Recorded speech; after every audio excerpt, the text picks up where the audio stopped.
Asyhadu an la ilaha illallah wahdahu la syarika lah wa asyhadu anna sayyidana Muhammadan abduhu wa rasuluhu alladzi la nabiyya ba'dah. Allahumma shalli wa sallim ala hadzal nabiyil karim wa ala alihi wa ashabihi ajma'in. Amma ba'du. Allahumma subhanaka la ilma lana illa ma 'allamtana wa 'allimna ma yanfa'una wa zidna ilman. Rabbana atina fid dunya hasanah wa fil akhirati hasanah wa qina adzabannar. Amin. Bapak sekalian yang dimuliakan Allah SWT, alhamdulillah kita sudah tiba di hari Jumat. Tidak terasa ya, seminggu terasa. Dan ini adalah sholat yang paling afdal sebagaimana Rasulullah SAW sabdakan, afdalus sholat, sholat yang paling afdal adalah sholat subuh berjamaah di hari Jumat. Di dalam hadis lain Rasulullah SAW bersabda, man shalla subha fa huwa fi zimmatillah, barang siapa yang sholat subuh maka dia ada di dalam jaminan tanggungan Allah Subhanahu wa taala. Hari ini kita akan melanjutkan kajian Riyadhus Shalihin, yaitu tema tentang babul karam wal jud, bab tentang kedermawanan.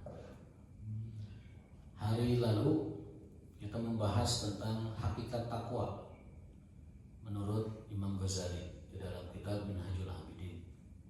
Apa hakikat takwa kemarin?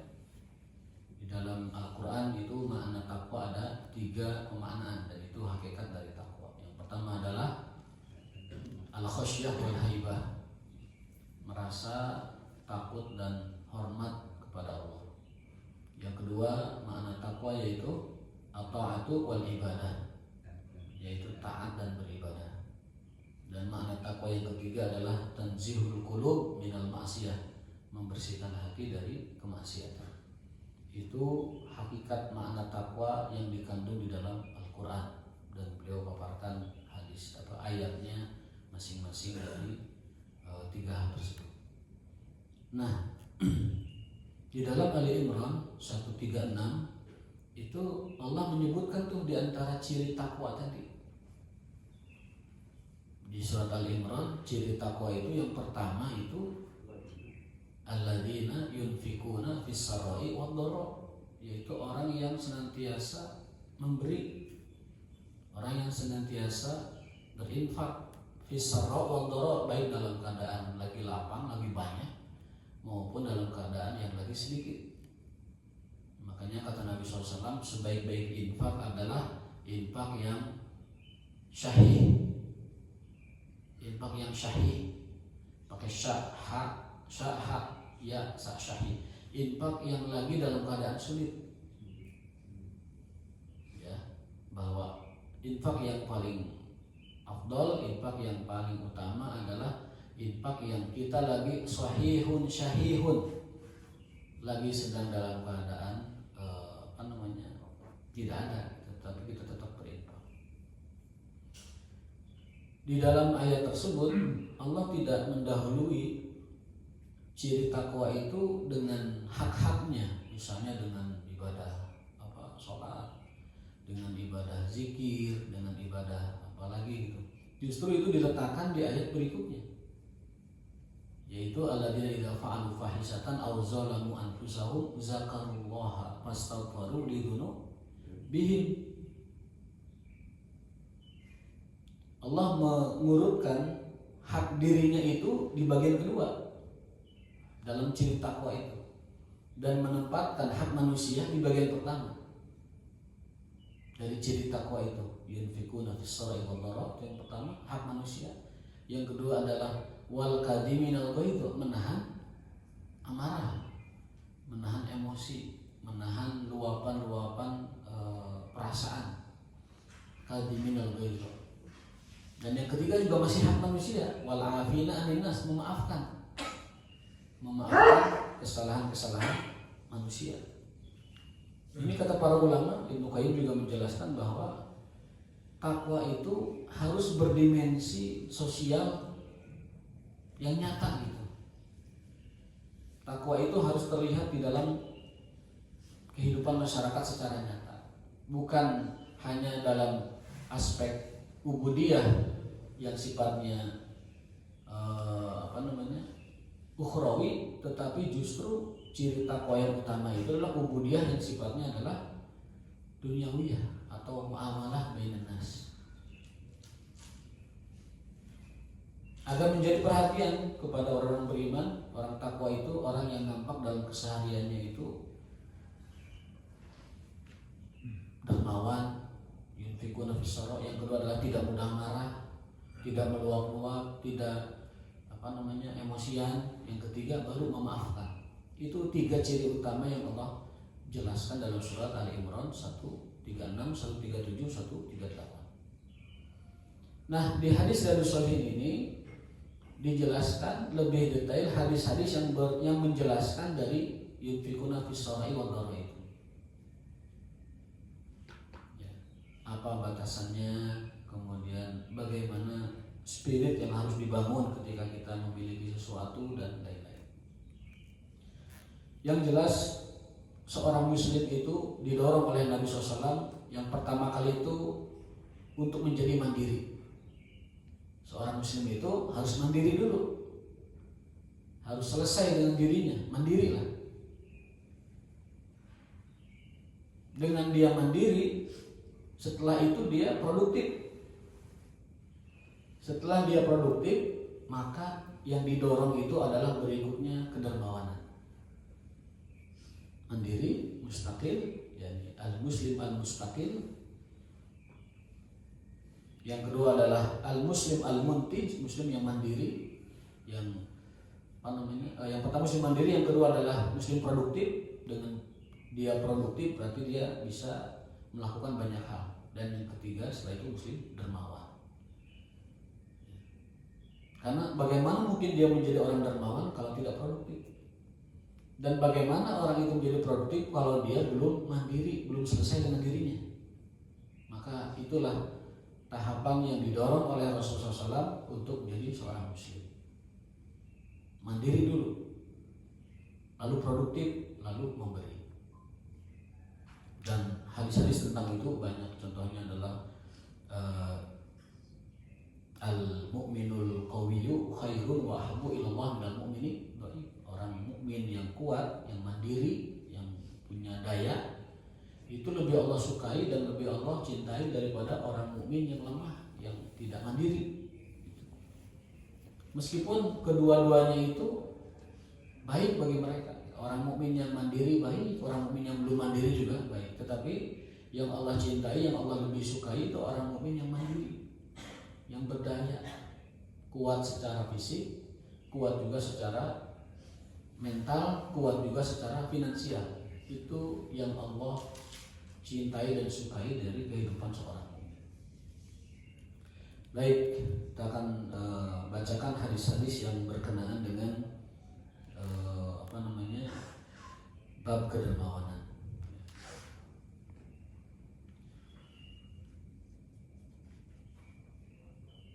Kemarin umat Islam baru pulang dari haji.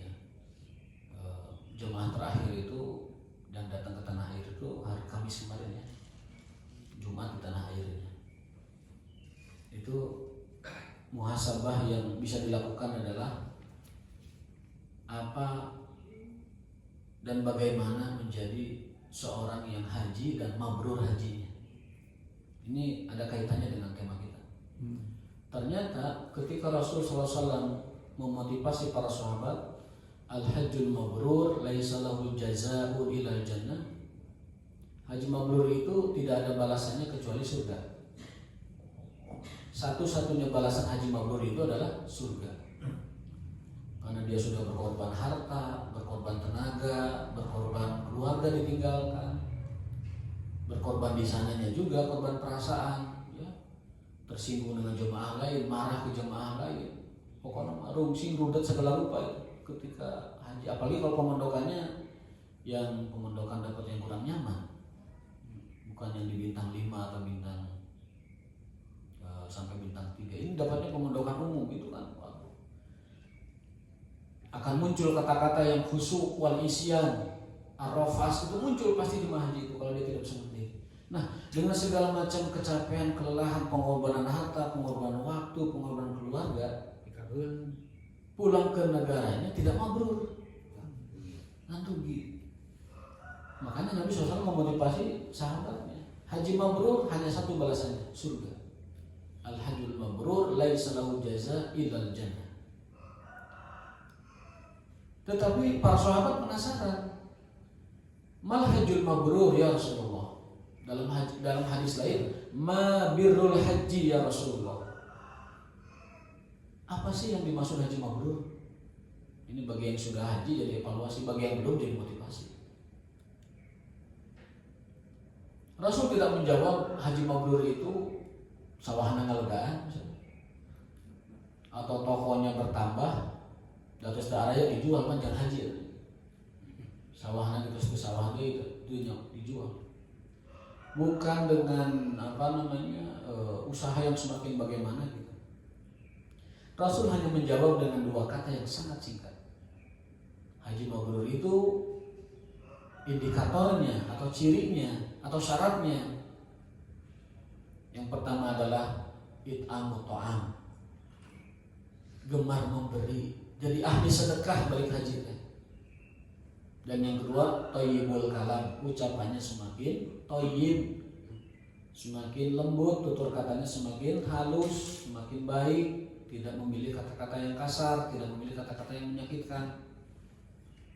Itu dua indikator haji mabrur kata Rasul SAW. Yang pertama itu berkenaan dengan tema kita, it'amu ta'am, suka memberi. Itu ciri haji mabrur yang pertama, yang paling utama itu. Dan yang kedua adalah lisannya semakin bagus. Jadi kalau ada haji tetapi tidak memiliki dua perubahan ini, dan itu perubahannya alamiah, itu terjadi karena penggemblengan rohani di Makkah Al-Mukarramah, di Masyair Muqaddasah, di manasikul hajj, akhlakul hajj.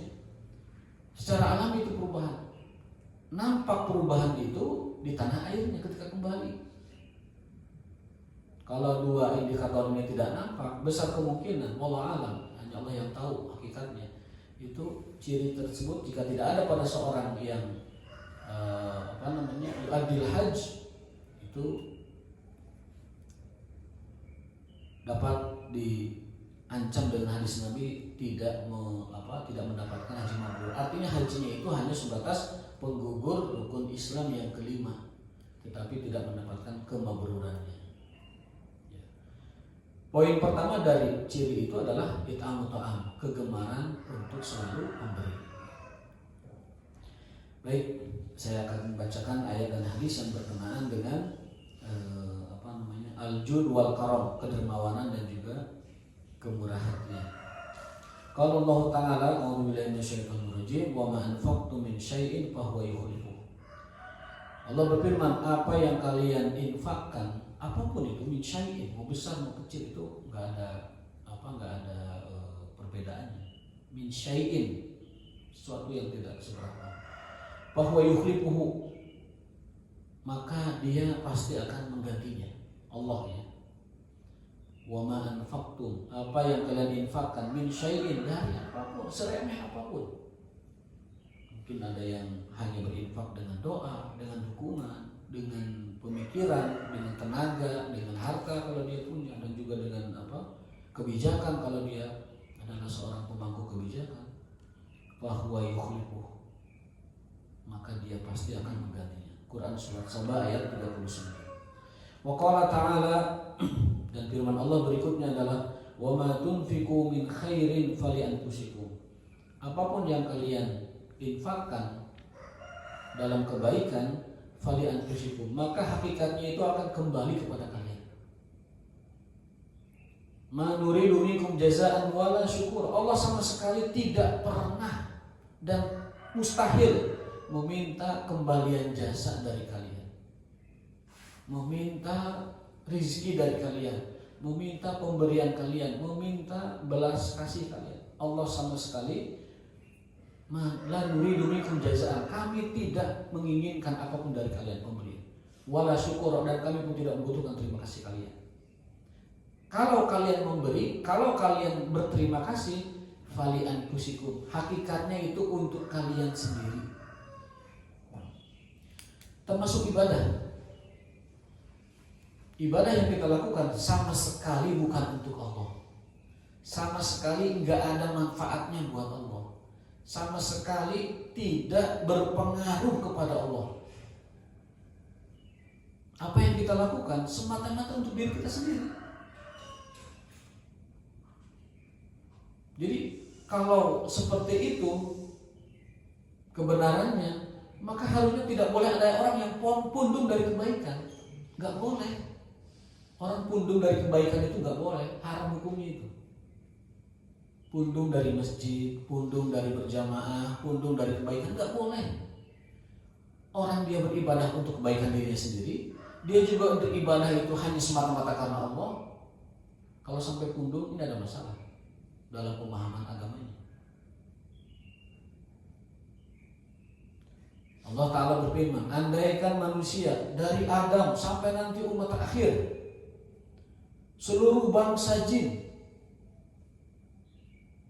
malaikat seluruhnya, seluruh yang menghuni bumi dan langit, baragajul kabeh, bejan semua, kufur semua, ingkar semua, fasik semua, munafik semua, itu sama sekali tidak mengurangi kewibawaan dan kemuliaannya Allah Ta'ala. Jadi jangan merasa berjasa kepada Allah. Dan itu ditegur keras dalam surat Al-Hujurat. La tamunnu alayya islamakum. Jangan pernah merasa berjasa kepada Islam. Jangan pernah merasa berjasa, berbuat baik pada Allah sama sekali. Allah tidak membutuhkan itu. Balillahu yamunnu alaikum. Justru Allah yang berjasa kepada kalian. Justru Allah yang harus kalian terima kasih atas pemberian-pemberian, mannya, pemberian-pemberian. Jadi ini ajaran agama kita. Jadi jangan merasa bahwa dengan kita tidak berjamaah akan berkurang ini Islam, akan berkurang ini wibawa Allah, akan berkurang, sama sekali tidak. Ini kita lakukan semata-mata untuk diri kita sendiri. Wa ma anfaqtum min khairin fali anfusikum. Apapun khair, apapun kebaikan, itu semata-mata untuk kalian sendiri. Kita yang butuh, kita yang butuh. Dalam ayat lain, in ahsantum li anfusikum. Kalau kamu berbuat baik, ihsan, apapun itu, ihsan kepada Allah, ihsan kepada manusia, ahsantum li anfusikum, itu sebenarnya kalian sedang berbuat baik kepada diri kalian sendiri. Kita sholat untuk kita sedekah untuk kita thalabul ilmi untuk kita, sama sekali bukan untuk Allah. Tetapi niatnya harus semata-mata karena agar Allah menerima itu khair kita, ihsan kita agar diterima. Jadi kalau orang datang ke masjid semata-mata niatnya lillahi ta'ala, dia tidak mungkin tunduk. Orang, saya nggak ada urusan dengan orang lain. Saya datang ke masjid lillahi ta'ala, nggak ada urusan orang lain. Dalam berinfak juga sama, nggak ada urusan dengan orang lain. Apa yang saya infakkan semata-mata li anfusina. Dalam Al-Quran bahasanya li anfusikum, untuk kalian sendiri. Ini keyakinan yang harus mantap dalam diri kita. Wa ma tunfiquna illa ibtigha'a wajhillah. Yang harus kamu lakukan adalah semata-mata infaknya itu ibtigha'a wajhillah, hanya mengharap wajah Allah atau lillahi ta'ala. Wa ma tunfiqu min khairin yuwaffa ilaikum wa antum la tuzlamun. Dan apa yang kalian berikan dari kebaikan, Allah pasti akan yuwaffa, akan komitmen untuk menggantinya. Wafa itu komitmen. Dan ini Allah jelaskan, yuwaffa ilaikum, Allah komitmen akan menggantinya. Siapa yang meragukan komitmen Allah? Jadi di ayat ini ada 3 pelajaran, 3 faedah yang kita dapatkan terkait dengan mengamalkan kebaikan. Yang pertama adalah apapun kebaikannya itu hakikatnya untuk diri kita sendiri. Allah tidak membutuhkan. Yang kedua, ketika kita melakukan kebaikan semata-mata niatnya wajhillah, semata-mata karena Allah. Dan yang ketiga pelajarannya adalah apa yang kita berikan di jalan Allah min khairin, apapun kebaikannya, Allah berkomitmen untuk menggantinya. Allah berkomitmen untuk wa antum la tuzlamun, tanpa dikurangi sedikit pun, tanpa kalian dirugikan sedikit pun. Maka konsep sedekah di dalam Al-Quran itu la tuzlamun, tidak akan pernah dirugikan sama sekali. 100 perak disedekahkan itu tidak akan dirugikan sama sekali. Itu janji Allah, itu sumpah Allah, itu kesetiaan Allah, itu komitmen Allah. La tuzlamun, kalian tidak akan dirugikan dengan itu. Wa ma anfaqtum min wa ma tunfiquna min khairin, apa yang kalian infakkan dalam kebaikan, ya, dalam ayat lainnya fa innallaha bihi alim. Tadi di surat Al-Baqarah 272, lalu yang terakhir ini di surat Al-Baqarah 273. Dan apapun yang kalian infakkan dari kebaikan, sesungguhnya Allah mengetahuinya. Nah, jadi kalau ayat terakhir ini mendorong kita untuk senantiasa ikhlas dan bersembunyi di dalam beramal kita, karena Allah menegaskan Allah tahu yang kalian infakkan. Supaya lebih afdal infak sedekahnya itu dengan cara sembunyi-sembunyi. Itu paling afdal. Bahkan hadis menggambarkannya, ketika tangan kalian bersedekah, tangan kiri sampai tidak tahu. Itu metafor, itu gambaran bahwa sedekah kita sebaiknya tersembunyi. Untuk apa? Menjaga keikhlasan. Meskipun ada sebagian orang yang dengan terang-terangan juga tetap bisa menjaga ikhlas. Maka kata para ulama, kalau sedekah kalian akan menjadi contoh teladan bagi yang lain supaya bersedekah, silahkan terang-terangan. Itu dalam syarah Hadis Arba'in jelaskan. In ra'a min sedaqatihi, kalau dia menganggap, dia mengira, meyakini bahwa sedekahnya yang diterang-terangkan itu diikuti orang lain, maka terang-terangkanlah sedekahnya. Tapi kalau dia tidak meyakini itu bisa terjadi, tidak bisa menjaga hatinya, maka sebaiknya disembunyikan. Jadi terpulang kepada niatnya masing-masing. Dan di sini Allah menegaskan, apapun yang kalian infakkan, fa innallaha bihi alim, sesungguhnya Allah Maha tahu semua itu. Supaya tidak rusak keikhlasannya, supaya tidak rusak nilai dari sedekah itu. Itu 3 ayat yang menjelaskan tentang konsep berinfak di dalam Islam, konsep bersedekah di dalam Islam. Yang pertama adalah apa yang kita kerjakan itu semata-mata untuk kita sendiri, dan yang kedua, kalau berinfak harus semata-mata karena wajah Allah. Yang ketiga, apapun yang kita infakkan, Allah berkomitmen untuk menggantinya tanpa dirugikan sama sekali. Dan yang terakhir, kalau mau ditambahkan, Allah sangat mengetahui, maha mengetahui dari apa-apa yang kita berikan. Hadis pertama, bab tentang kedermawanan. An Ibnu Mas'ud radhiyallahu anhu, ani Nabi sallallahu alaihi wasallam qol, la hasada illa fisnatain. Tidak boleh iri, tidak boleh dengki, tidak boleh kabita, kecuali dalam 2 perkara. Temenan kabita kecuali 2 perkara. Ini sering diulang tapi nggak apa-apa, sebagai pengingat ya.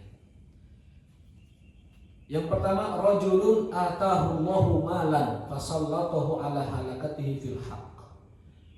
Kita boleh iri, boleh cemburu, boleh kabita, boleh dengki positif ya, kepada orang yang dikaruniakan harta, lalu harta itu dia pakai untuk kebaikan.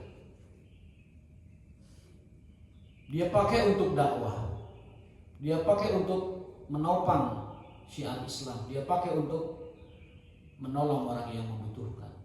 Maka hadis ini menyebutnya fil haq, dalam kebenaran, dalam kebaikan, apapun bentuknya. Kita tidak boleh iri, kabita, dengki, kecuali kepada 2 orang. Yang pertama adalah orang yang punya duit dan dia belanjakan duitnya itu dalam kebaikan. Yang kedua, warajulun atahullahu hikmah. Kita boleh iri, boleh dengki, boleh kabita kepada orang yang diberikan ilmu, lalu dengan ilmu yakdi biha wa yu'allimuha, dia memberi manfaat kepada orang-orang, dia mengajarkan ilmunya kepada orang. Hanya 2 orang itu yang kita boleh iri dan kabita. Seorang alim yang memanfaatkan ilmunya untuk orang lain, dan seorang dermawan yang membelanjakan hartanya fil khair, dalam kebaikan. Selain dua ini, Rasulullah SAW melarang kita hasad. Bahkan hasad itu penyakit dan juga sumber kebinasaan. Iyyakum wal hasad, jauhilah iri dengki. Fa innal hasada ya'kulul hasanat, karena hasad itu menghabiskan, membakar kebaikan seperti api membakar kayu bakar. Seperti api melahap kayu bakar yang kering, itulah bagaimana hasad menghabiskan, memupus kebaikan-kebaikan kita. Dalam hadis lain, iyyakum wal hasad fa innama ahlaka man kana qablakum bil hasad. Jauhi iri, jauhi dengki, karena dulu umat-umat terdahulu hancur gara-gara hasad. Umat-umat dahulu berantakan, hancur struktur sosialnya, hancur struktur peradabannya, itu gara-gara hasad. Hasad antar raja, hasad antar sultan, hasad antar pemimpin. Itu membuat kerajaan mereka hancur. Bahkan kebinasaan pertama dan kehancuran manusia pertama kali itu awalnya juga hasad. Iblis hasad ke Adam karena dimuliakan Allah. Yang kedua adalah Qabil yang hasad kepada Habil. Padahal objek hasadnya itu sederhana. Iblis hasad ke Adam hanya karena Adam diciptakan dari tanah, lalu orang-orang disuruh sujud. Iblis itu hasad. Kok bisa Adam dimuliakan? Kok enggak nyuruh sujud ke saya gitu? Dan sujud ini bukan sujud penghambaan, ini sujud penghormatan. Allah nyuruh sujud, sujud itu penghormatan. Bukan sujud penghambaan, bukan sujud penyembahan, bukan. Iblis tuh hasad, iblis tuh iri, dengki, kabita. Kok Adam yang disujudi, bukan aku? Padahal aku diciptakan lebih sempurna dari api. Sementara Adam tuh dari tanah liat, dibangun, dibentuk, lalu tiupkan ruh. Kan Adam begitu. Kalau iblis itu dari api. Nah, dia hasad, tidak mau. Maka hancurlah iblis selama-lamanya. Qabil juga sama, bahkan itu lebih sepele. Qabil itu hasad karena adiknya Habil kurbannya diterima. Artinya apa? Hasad dalam kebaikan mungkin terjadi. Orang dua-duanya berangkat haji, tapi haji yang ini tuh kok jadi lebih baik gitu. Nah, yang haji yang ini tuh hasad tuh. Nah, dia menjadi bagus haji itu orang mantu, tapi hasad gitu. Itu seperti hasadnya Qabil ke Habil. Kok Qabil diterima kurbannya, saya tidak? Fatawa'at lahu nafsuhu qatla akhihi, maka muncullah dari hasad itu, benih hasad itu, tawa'at lahu nafsuhu qatla akhihi, keinginan untuk menghilangkan si Habil. Dua-duanya korban, tapi yang ini diterima karena kurbannya kurban yang terbaik dan ikhlas, yang ini tidak diterima karena kurbannya kurban upang gorengan dan tidak ikhlas. Iri karena tidak diterima kurbannya. Muncul dari iri itu benih-benih untuk membunuh saudara. Dibunuh itu Habil. Dan itu pembunuhan pertama selama sejarah umat manusia. Dan Qabil akan menanggung dosa pembunuhan seluruh umat manusia. Kenapa? Karena dia telah memulai tradisi pembunuhan. Man sanna sunnatan sayyi'atan, barang siapa yang menunjuki, memulai contoh buruk, maka dia akan menanggung dosanya dan menanggung dosa orang-orang yang mengikuti setelahnya. Hati-hati para artis, hati-hati para public figure, hati-hati para pejabat. Jika keburukan Anda diikuti, Anda menanggung dosa seluruh orang yang mengikuti keburukan Anda. Para influencer, para YouTuber, para konten kreator, hati-hati ketika keburukan Anda, akhlak buruk Anda diikuti, ucapan buruk Anda diikuti, Anda akan menanggung dosa seluruh orang yang mengikuti setelah Anda. Dosa jariah. Hadisnya tadi, man sanna sunnatan sayyi'atan, barang siapa yang mencontohkan sunnah buruk, kebiasaan buruk, kemudian diikuti orang, fa alaihi wizruha wa wizru man amila ba'dah, dia akan mendapatkan dosa dan dosa orang setelahnya. Kecuali tobat. taubat dan berusaha sekuat tenaga untuk menetralisir contoh buruknya kepada orang-orang. Artinya ngaku salah dan menyarankan orang-orang yang mengikutinya untuk tidak mengikuti dirinya. Itu berlaku bagi perbuatan bid'ah juga, berlaku bagi kegiatan musyrik juga, dan juga contoh-contoh lain adalah kemaksiatan. Nauzubillah min dzalik. Maka kembali ke tema tadi, bahwa hakikatnya hasad itu dilarang, diharamkan, bahkan menghancurkan umat terdahulu. Bahkan sejarah kebinasaan pertama itu sumbernya juga dari hasad, dari iri, dari dengki, dari kabita, kunikmat batur. Ulah kabitaan kunikmat batur. Jika kita melihat nikmat pada orang, cukup katakan barakallahu fik. Kita melihat orang istrinya lebih cantik dari istri kita, ucapkan aja barakallahu fik. Kita lihat orang hartanya lebih banyak, barakallahu fik. Kalau kita melihat orang mobilnya lebih bagus, barakallahu fik. Kalau tidak bisa di hadapan goib saja, barakallahu fik. Melihat rumah orang, barakallahu fik. Melihat kendaraan, barakallahu fik. Melihat pencapaian jabatan orang, barakallahu fik. Tidak usah hasad, tidak usah kabitaan, tidak usah cemburu, iri dengki. Barakallahu fik itu apa? Padamu. Padamu. Bahkan dalam surat Al-Falaq, kita disuruh oleh Allah berlindung dari kejahatan orang-orang yang hasad. Qul a'udzu bil falaq min syarri ma khalaq wa min syarri ghasiqin idza waqab wa min syarri nafasati fil 'uqad wa min syarri hasidin idza hasad. Kita disuruh oleh Allah untuk berlindung kepadanya secara khusus, secara spesifik dari kejahatan sifat hasad, hasud, iri dengki. Diabadikan oleh Quran, min syarri hasidin idza hasad. Artinya apa? Artinya bahwa hasad ini memunculkan kejahatan-kejahatan berikutnya. Sihir, teluh itu juga munculnya kebanyakan dari hasad. Ayat sebelumnya kan gitu, min syarri nafasati fil 'uqad, dari para penyihir yang memainkan buhur sihirnya, mencelakakan orang. Itu awalnya dari hasad. Hasad jabatan diteluh lawan jabatannya, hasad harta diteluh lawan rivalnya itu, hasad wanita dicelakakan orang itu. Jadi adanya sihir, adanya kejahatan-kejahatan gaib itu tidak lepas dari sebab yang disebutkan di ayat berikutnya, wa min syarri hasidin idza hasad. Itu bahaya hasad. Dan Rasul mengecualikan hasad itu boleh dalam dua hal. Satu, kepada orang yang punya duit, punya harta dan dia belanjakan dalam kebaikan. Yang kedua, hasad kepada orang yang berilmu dan dia ajarkan ilmunya kepada orang-orang, wa yu'allimuha, dan dia ajarkan ilmu-ilmunya itu. Selain dua ini sangat tercela sifat hasad tersebut. Habis waktunya? Mengapa?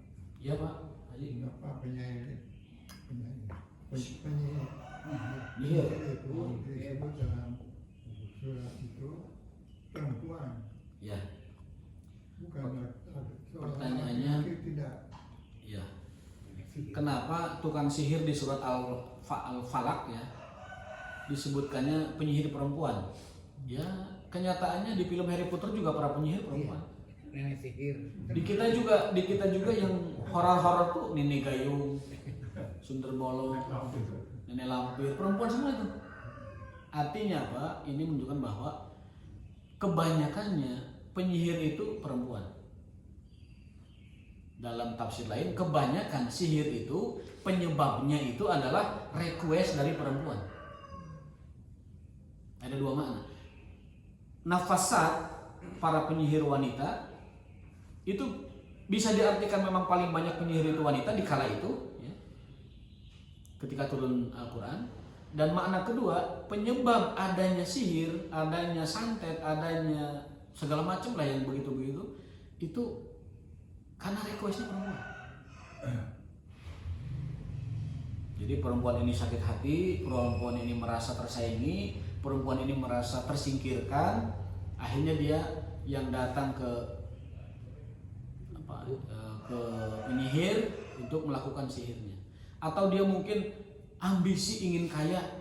Perempuan itu tuh ambisi ingin seperti orang lain, ambisi ingin apa-apa. Ya, kemudian Makanya kalau kita lihat berita akhir-akhir ini itu diungkap oleh podcastnya YouTube-nya Pesulap Merah itu, ternyata didapat di kalau kita lihat informasinya ya, orang yang datang berkunjung ke tempat-tempat waliyazubillah ya, semacam sugihan gitu ya.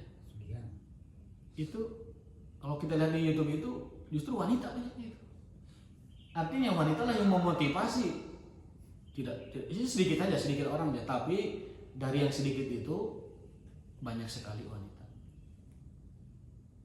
Banyak sekali wanita yang memotivasi mungkin suaminya, yang memotivasi mungkin keluarganya, yang memotivasi kemudian si penyihirnya untuk itu terjadi. Jadi min syarri nafasati fil uqad. Kenapa para penyihir itu banyaknya perempuan? Yaitu dua kemungkinan. Memang pelakunya banyak perempuan, penyihir itu. Yang kedua adalah yang meminta sihir itu terjadi itu banyaknya adalah karena perempuan. Gibran jadi wapres kan desakan ibunya. Ya, saya tidak mau masuk ke politik ya. Kalau masuk politik itu biar yang mengatakan yang bertanggung jawab. Yang jago-jago politik lah di sini mah agama aja lah. Iya. Ya, itu ya, buat kita boleh hasad dalam tanda petik hasad yang baik ya, itu kepada orang yang menghabiskan hartanya dalam kebaikan dan seorang ahli ilmu yang mengajarkan ilmunya kepada manusia. Itu hadis pertama. Hadis kedua, barangkali ada waktu kita tutup dengan hadis yang kedua ini. Ada masukan kepada kita sih sebenarnya, kajiannya itu jangan terlalu banyak temanya, sedikit-sedikit aja, satu poin gitu.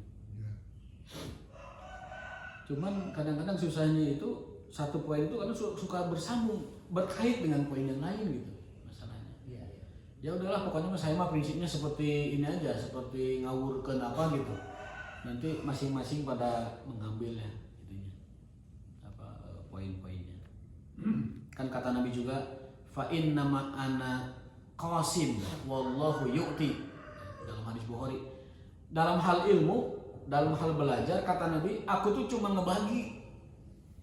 Wallahu yu'ti, tapi yang memberinya pemahaman masing-masing itu Allah. Ana qasim wallahu yu'ti. Kalau kata guru saya dulu, yang ngajar mah jiga marah hayam, awurkeun mah biasa. Kayak gini macok-macok mun deun. Itu filosofi guru saya dulu pesantren gitu. Kayak maraneh cenah mengajar kalembur ke sahasa. Pokoknya mah jangan terlalu dibuat pusing, jangan terlalu dibuat beban gitu. Jiga we marah hayam maneh. Nu macok-macok mun deun gitu. Saya ingat betul ya. Saya betul ingat pesan guru saya. Baik, izinkan saya menyampaikan satu hadis lagi supaya menguatkannya gitu. Wa anhu, dan dari Ibnu Mas'ud radhiyallahu anhu, dan masih dari beliau, Rasulullah SAW bersabda, ayyukum malu warisihi ahabbu ilaihi min mali. Ini Rasul bertanya ke sahabatnya, wahai sahabat, mana yang kalian cintai, mana yang kalian ahabu lebih cintai, harta ahli waris kalian atau harta kalian sendiri? Sahabat terperanjat kan, ya pasti harta kita sendiri, bukan harta ahli waris. Nah kata Nabi SAW, ya Rasulullah, ma minna ahadun illa maluhu ahabu ilaih. Tidak ada di antara kita kecuali lebih mencintai hartanya sendiri daripada harta ahli waris. Di sini Rasul ingin membalikan logika. Di sini Rasul ingin membalikan logika supaya logika kita itu lurus. Kata beliau, qala fa inna malahu maqaddam. Kalau begitu, maka hartamu yang sejati, hartamu yang sebenarnya, hartamu yang hakiki adalah yang kau sedekahkan. Wa malu warisihi ma'akhar. Adapun harta ahli waris itu adalah harta yang kau simpan kemudian jadi milik ahli waris.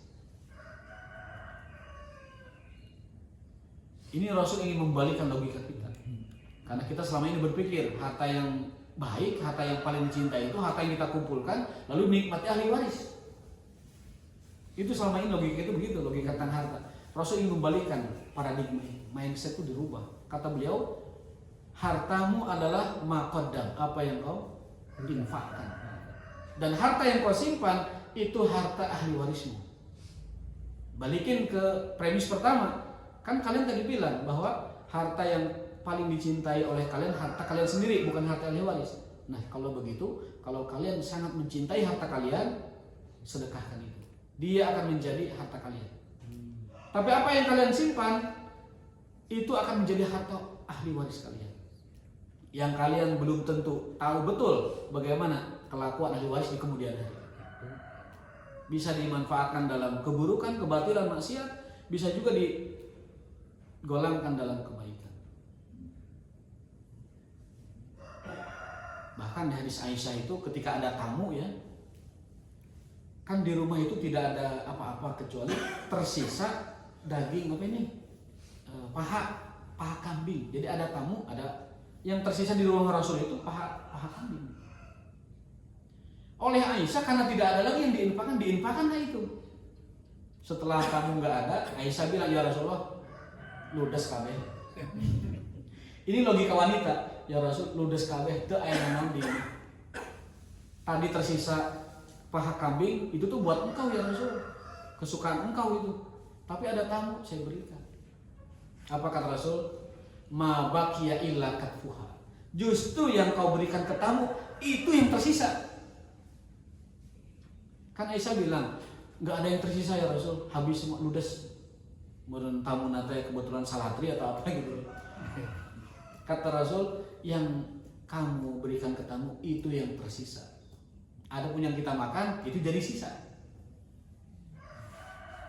Ma baqiya illa katfuha. Yang tersisa justru yang tersisa menjadi abadi, kekal, itu yang kau berikan ke dia. Tapi yang kau sisakan untuk makan kita itu akan berakhir di tempat tubuh. Terima kasih perhatiannya, mohon maaf jika kekurangan. Hadanallahu wa iyyakum ajmain wa ma taufiquna illa billah. Subhanakallahumma wa bihamdika asyhadu an la ilaha illa anta astaghfiruka wa atubu ilaik.